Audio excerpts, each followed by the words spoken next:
bugün Hamza Hocam'la birlikte Irak ve İran'daki Alevileri konuşacağız. Sultan Sahak Ocağı'nı konuşacağız. Kamuoyunda biliyorsunuz Irak'ta Kakailer, İran'da Ehli Haklar, Yarsanlar diye tanımlanır. Ama bir şekilde Irak ve İran'daki Alevileri konuşacağız. Evet hocam, sizin ekleyeceğiniz. Evet, yani ben de bir iki giriş cümle söyleyeyim. Türkiye dışında, Türkiye'de bulunan Alevilerden çok daha fazla Alevi olduğunu biliyoruz. Durum böyle olmasına rağmen Türkiye'de Anadolu Aleviliği gibi bir kavram üretildi. Genellikle İttihat ve Terakki'de başlayan süreçte bu. Sanki Anadolu'yla kasıtla Türkiye sınırlar oluyor. Türkiye dışında bir Alevi yokmuş. Alevilik de Türkiye'ye mahsusmuş gibi tezler ortaya atıyor. Komşu ülkelerdeki, Suriye'deki, İran'daki, Irak'taki Alevilerin varlığından habersiz. Daha düne kadar gidip geldiğimiz. Evet, atalarımız öyleydi ama şimdikiler habersiz. Üstelik ya İran'da, Irak'ta, Suriye'de Alevi var deyince son 4-5 yıla kadar ben yaşayarak biliyorum, müthiş tepki görüyorduk. Tepkiler vardı. Tepki görüyorduk. Ben İran'da Alevi var diyorum. Hocam diyor, sen diyor Şiilerimi anlatıyorsun. Ya hayır, ben Şiileri anlatmıyorum. Ben cemhaneye giden, yani cem yapan, Muharrem orucu tutan, 3 gün Hızır orucu tutan, piri, rehberi, mürşidi olan bir topluluktan söz ediyorum dediğim halde hayır diyorlar, illa sen Şiilerden söz ediyorsun gibiydi ama Halepçe dedik değil mi? Sultan Sahak Ocağı'nın merkezi, pir ocaklarının merkezde. Halepçe Mezopotamya'nın en önemli yerlerinden biridir ve 10-12 milyon civarında olan Alevi'nin de tek mürşit ocağıdır. Yeri neresidir? Halepçe'dir. Mezopotamya'nın en önemli yerlerinden biridir. Biz Sultan Sahak Ocağı'nı İran, Irak, oradaki Alevi toplulukları üzerinden konuşacağız. Sultan Sahak Ocağı da nasıl ki Türkiye'de Hacı Bektaş Ocağı, Baba Mansur Ocağı, Avuçan Ocağı, Dede Garkın Ocağı, Üryan Kızıl Ocağı, Derviş Cemal Ocağı gibi ocaklar varsa, talip topları varsa, yol erkanları yürüyorsa, aynı şekilde Sultan Sahak Ocağı'nın da hem pirleri var, ocak olarak İran'da, Irak'ta kök salmış, çok sayıda talibi olan, hem dediğim gibi hem İran'da hem Irak'ta talipleri olan, hatta Azerbaycan'da talipleri olduğu yönde de bilgiler var. Erkan yürütüyorlar. Çok sayıda talip toplulukları, cemhaneleri var. Tahran merkezde de var mesela. Cemhaneleri var. Evet. Bugün Sultan Sahak Ocağı'nı, İran, Irak'taki Alevi topluluklarını konuşacağız. Evet, devam edelim. Evet. İran-Irak Alevileri deyince bunların tek mürşid ocağı var dedik. Onlar hanedan diyorlar ocağa. Bizim Türkiye'de de Kürt bölgesinde hanedan dendiğini ben derledim. Bilmiyorum sizlerde var mı? Yani geçmişte evet. Hanedan deniyor. Evet. Zaten hani soy sürdüğü için bu iş. Pirlik soy sürdüğü için öyle deniyor. Nerede yaşadı Sultan Sahak? İran-Irak sınırında Hevraman denen yörede, Halepçe yakınlarındadır burası. Hevraman'da Pir Divan diye bir köyde yaşadı. Burada pir anlamında biliyorsunuz.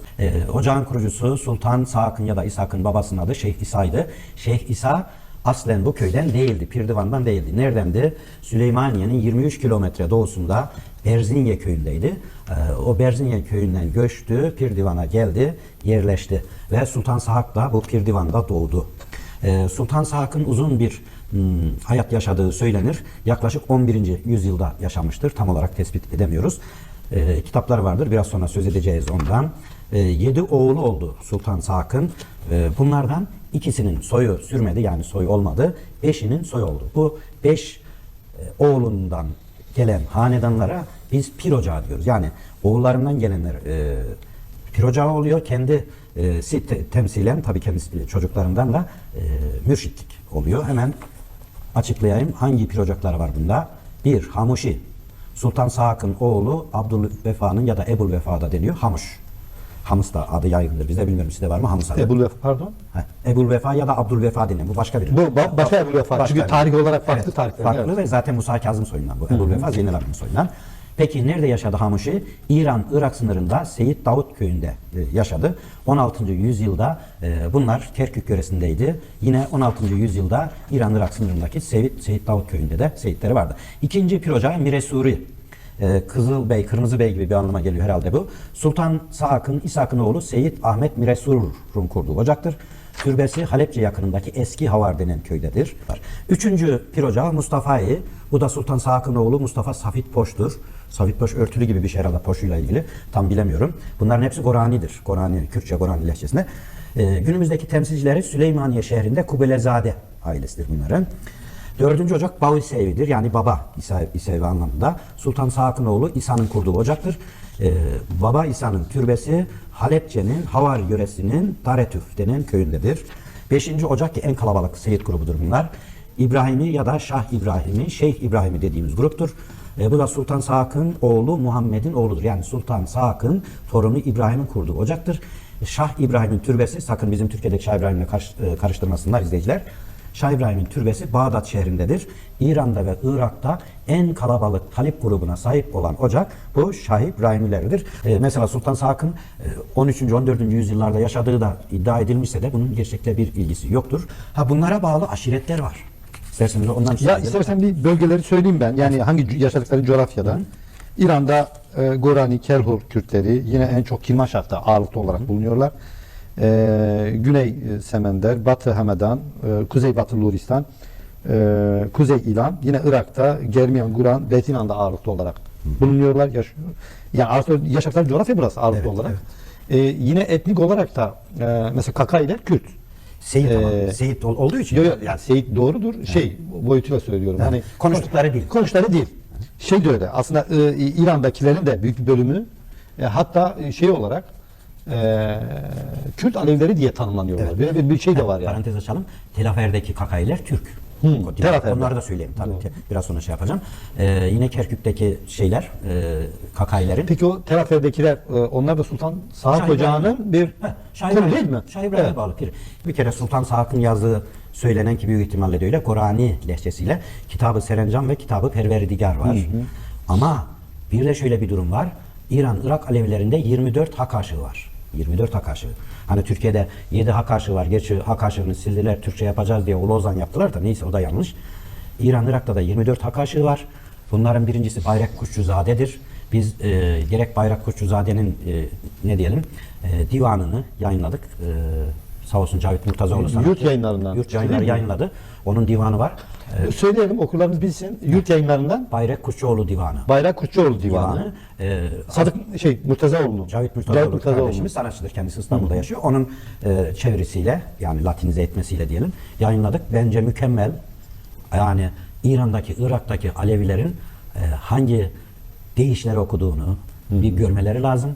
Kitapta okumaları lazım. Birebir hiç terimler bile aynı. Aynen. Mesela Bayrak Kuşçuoğlu normalde Gorani Kürdü. Bu Azerbaycan'a gidiyor. Azerbaycan'a bakıyor ki orada Kürtçe bilen yok. Ya Gorani lehçesini bilen yok. Bu sefer diyor ki ben bunlara diyor ehli hakkı anlatmalıyım diyor Aleviliği. Ama diyor bunlar Kürtçe bilmiyor. Gorancayı bilmiyor diyor ve Türkçe divan yazıyor onlara. Ve ama belirtiyor bunun diyor aslı şeydir diyor. Goran'dır diyor. Goran'dır. Sultan Sahak da Goran lisanıyla söylemişti bunları diyor. Yani Goran diliyle ben Türklere hitap ettiğim için Türkçe yazdım diyor. Mükemmel bir eser. Ben Nokta. Tam ekran da verebiliriz. Yani uzun bir cem. Kısa olsaydı hani bildiğiniz gibi yine Türkiye'de birçok bizim gördüğümüz cemin bir benzeri. Orada çıra yanıyor. Duaya duruyorlar. İşte pir oturuyor. Görevliler var orada. Yani bizim herhangi memleket, herhangi bir yerde bir köy evinde çekilen bir ceme benziyor. Bu İran'da çekilen bir cem. Tek İran-Irak'taki Aleviler deyince en kalabalık gruplardan başlıyorum. Goran aşireti ki çok kalabalık bir aşirettir. İran'da ve Irak'ta yaşar. Goran dil olarak da Gorani lehçesini konuşuyor. Gorani lehçesini konuşuyor. konuşuyor. Evet. Tümü %100'ü Alevi bir topluluktur. %100'ü. İran'da olsun, Irak'ta olsun. İran'ın nerelerinde birçok yerde var da ben birkaçını sayayım. Avraman, Keren, Kirmanşah, İslamabad, Kur'an, Gevhare, Kendule, Pave, Recep, Pacalan, Telehedeşk ve Senendeç. Ki bunların birçoğu şehirdir ve şeydir. 9. ve 11. yüzyılda yazılan az önce sözünü ettiğimiz Alevi metinler çoğu Gorani lehçesiyle yazılmıştır. 9. ve 11. yüzyıl dikkat edelim yani çok eski. Kitab-ı Serencam ve Kitab-ı Perverdigar gibi. Yine Bayrak Kuşçuoğlu az önce söylemiştik. Kendisi bir Goran'dır. Gorani lehçesiyle yazmış ancak divanını Türkmenlere yazdığı için Türkçe olarak da yazmıştır. Bir başka Alevi topluluk Kelhuri'dir. Bunlar daha çok İran'dadır. Irak'ta çok az var. Kelhuriler daha çok İran Kürdistan'ın başkenti Kermanşah civarındadır. Kermanşah, evet. Bizim Türkiye'de de bunlar çok az yerde var. Örneğin Divriği'nin Avşarcık Karakuzu yöresinde sadece Kelhurlar var. Kelhurlar Divriği'nde. Evet var. Köyüne kadar söyleyeyim. Kelhur çok önemli bir aşirettir. Şah İsmail'in, Safevi Devleti'ni kuran Şah İsmail'in Irak valisi Sufidir. Sufi Kelhur diye geçer. Yani Kelhur aşiretinden olan Sufi anlamındadır. Kelhurlar bir federasyondur. 4 aşiretin toplamıdır. Hemen Leklere geçeyim. Leklerin de %80'e yakını Alevidir. Lek de ayrı bir lehçedir. Irak'ta ve İran'da yaşarlar. Çok az olarak da Türkiye'de vardır. Lekçe ehli hakkın en kutsal dilidir. Korani'den daha kutsal dilidir. Seyitlerinin merkezi İran'da Lekistan'ın Gelfo ilçesinde Talipler ise birkaç köy adı da verelim madem. Mekarut, Tilkdere, Kecer, Kelaredeşk ve ayrıca Tahran'da ve Veramin'de yoğunlar. Tahran'dan başka bir de Tarhan'da. Bir Tahran var, bir de Tarhan var. Yoğunlar. Çegeni'de, Hemedan'da ise birçok köyde lekler vardır, Alevi lekler. Bunları Safevi Devleti iskan etmiştir. Yani 400-500 yıl önce. Farsistan'da var. İran'da eyalet biliyorsunuz. Ostan deniyor. Farsistan'da Kacarlar zamanında Safevilerden sonra buraya yerleştirilmişlerdir. Bunların kutsal makamı vardır. İmam Musa Kazım Türbesi vardır ve burası çok iyi bir şekilde korunur. Lek dediğimiz yine bir Kürt aşiretidir. Tarih defterinden de bilgiler vereyim isterseniz. 1540 yılında bunlar Nusaybin'de, Mardin civarında Bozulus içindeydiler. 1540 yılında 14 mücerret Harran'da Şeyh Ali Dorcu köyündeler. Bunlar Rakka'ya sürülüyor. Daha sonra 1707'de dağılıyorlar. 500 hanesi Pehlivanlı aşiretine, 500 hanesi Tabanlı, Danışmentli, Ketişoğlu, Salarlı aşiretlerine dağılıyor. 1582 yılında lekleri anlatıyorum Türkiye'deki. Kayseri'de 13 oba halinde ve 273 vergi nüfus olan bir topluluk. Gezgin Niyabur var. Bu da Şam'da not tutmuş. 1766'da Gezgin Niyabura göre Lek aşireti Ankara ile Sivas arasında yaşıyor. 1766 yılında 1000 çadır nüfusa sahip. Leklerin tümü Musul'dan gelmiştir. Kendilerinden derlenen bilgilerde siz nereden geldiniz deyince Musul'dan geldiklerler. Azerbaycan'da da kalabalık Lek toplulukları vardır. 1548'de gerçekten tarih defterinde Kerkük'te de Leklerin olduğunu görüyoruz. Yine Şabak denen bir topluluk var. Evet. Bunların tamamı Irak'tadır. 90'a yakın büyük köyde yaşıyor bunlar. Bunların seyitleri de biraz farklıdır.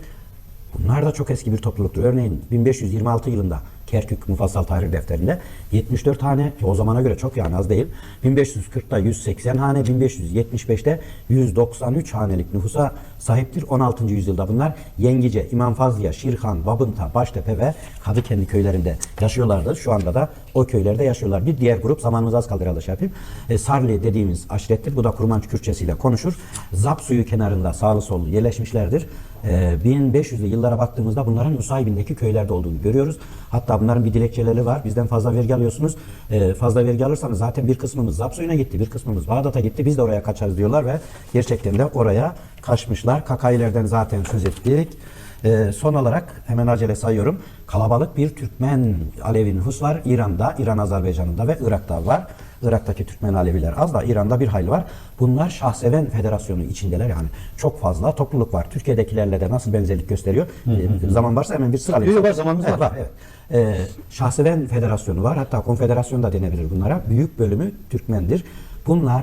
Bunlarla yapılan röportajlarla Anadolu'dan Yunsur Paşa denen birisi getirdiğini ve 3000 çadırla oraya geldiklerini söylüyorlar. İran Azerbaycan'ında bu Maki yöresinde. Araştırdığımızda gerçekten Yunsuroğullarının Nizip'in Akçaköy'ünde olduğunu görüyoruz. Tespit ettim. Ve bu Nizip'in Akçaköy'ündeki bir gruba da Yunsuroğulları deniyor. Yani Anadolu'dan geldik 3000 çadırla Yunsur Bey'le dedikleri doğru. Tek tek sayayım hemen. Avşar 24 Türkmen aşiretinden biridir. Hüseyin Hacılı, Hacı Kocalı, bunlar hep topluluk, daha çok da oba yani aşiretin parçası. Hüseyin Hacılı, Hacı Kocalı, Yurtçu, Taklı, Pireyvatlı, Cevanşir, Demirci, bak Türkiye'deki Alevi, demircilerin de tüm Alevi. Beydili, İnallı, Halfalı, Şeyhli, Sarıhacılı, Delikan, Gökpar, Karakoyunlu, Bacoran Kürt sadece bunların içinde. Niye vermiş olduk?